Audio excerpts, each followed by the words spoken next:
बहू बनी सन्यासी। एक दिन टीवी पर बाबा बिरजूनाथ का प्रवचन चल रहा था। सरला बड़े गौर से बाबा जी की बातें सुन रही थी। भाइयों और बहनों, हम क्या लेके आए थे और क्या लेकर जाएंगे? दुनिया तो मोह माया का जाल है। हमारे रिश्ते नाते सब झूठे हैं। इनके चक्कर से बाहर निकलकर भगवान का ध्यान लगाए, तभी हमारा जीवन सफल होगा। चलिए, आज के लिए इतना ही, कल हम फिर आएंगे। प्रणाम बाबा जी। सरला बाबा बिरजूनाथ की परम भक्त थी। वो हमेशा उनका प्रवचन सुनती थी।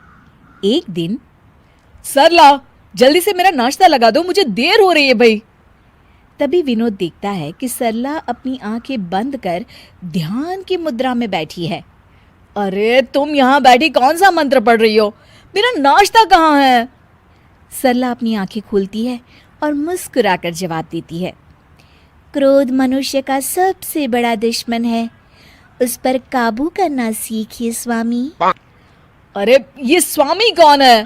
मेरा नाम तो विवेक है, भूल गई क्या? और कब से भूखा बैठा हूँ, चलो ना मेरे लिए जल्दी से नाश्ता बनाओ ना तुम। नाश्ता आप खुद बना लीजिए, इस वक्त मैं भगवान का ध्यान कर रही हूँ। विनोद चिढ़ जाता है। अरे यहाँ कोई मजाक चल रहा है? ये कैसे उटपटांग बातें कर रही हो तुम? मैंने तुमसे कितनी बार कहा है कि ये बाबा लोगों के प्रवचन ज्यादा मत देखा करो। खैर, तुम्हें तो मैं शाम को देख लूंगा, अभी मुझे देर हो रही है। उसी शाम सरला की सास, अरे बहू, कहाँ मर गई थी है? घर में इतना काम पड़ा है और तू है कि बाहर सैर सपाटा कर रही है। माँ जी, मैं तो मंदिर में कीर्तन करने गई थी। अरे वो सब तो ठीक है, पर घर के काम क्यों नहीं किए तूने? और ये किस तरह के कपड़े पहन रखे हैं तूने? नया फैशन है क्या? नहीं माँ जी, ये तो हम सन्यासियों के कपड़े हैं। आज से मैं सिर्फ भगवान की भक्ति करूंगी।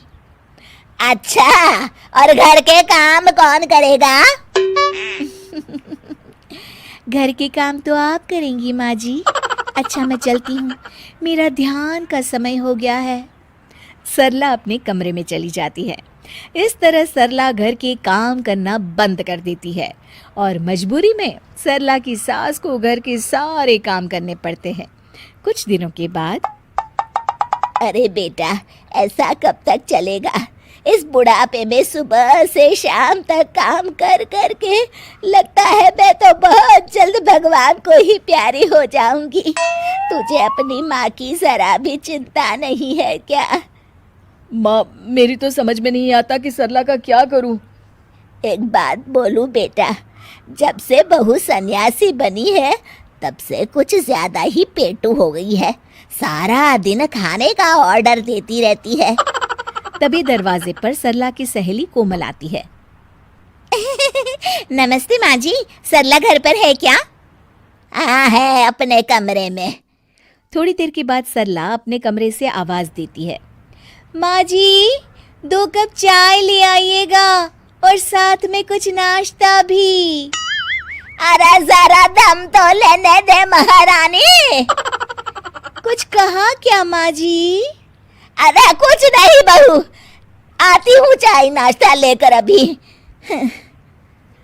सरला की सास जैसे ही नाश्ता लेकर कमरे की तरफ जाती है कि दोनों के जोर जोर से हंसने की आवाज सुनाई देती है।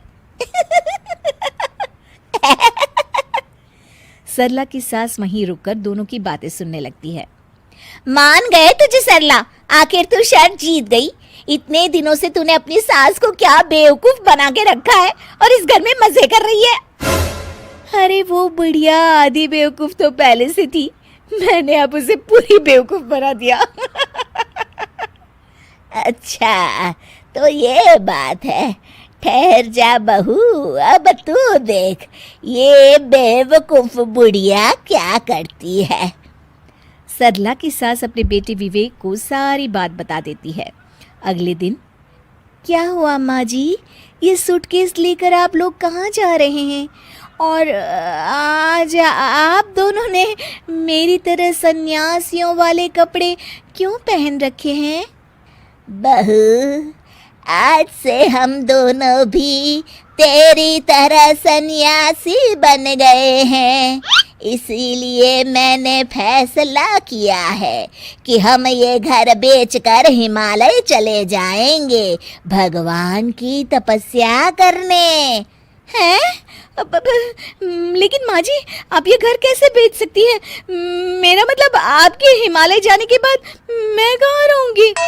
अरे तू भी तो सन्यासी है, और एक सन्यासी को घर की क्या जरूरत। चल तू भी अपना सामान बांध ले, चल जल्दी कर बेटा। बाबा बिरजूनाथ बिल्कुल सही कहते हैं। ये घर बार रुपए पैसे सब मोह माया है, इसलिए तो मैंने आज से अपनी नौकरी भी छोड़ दी है।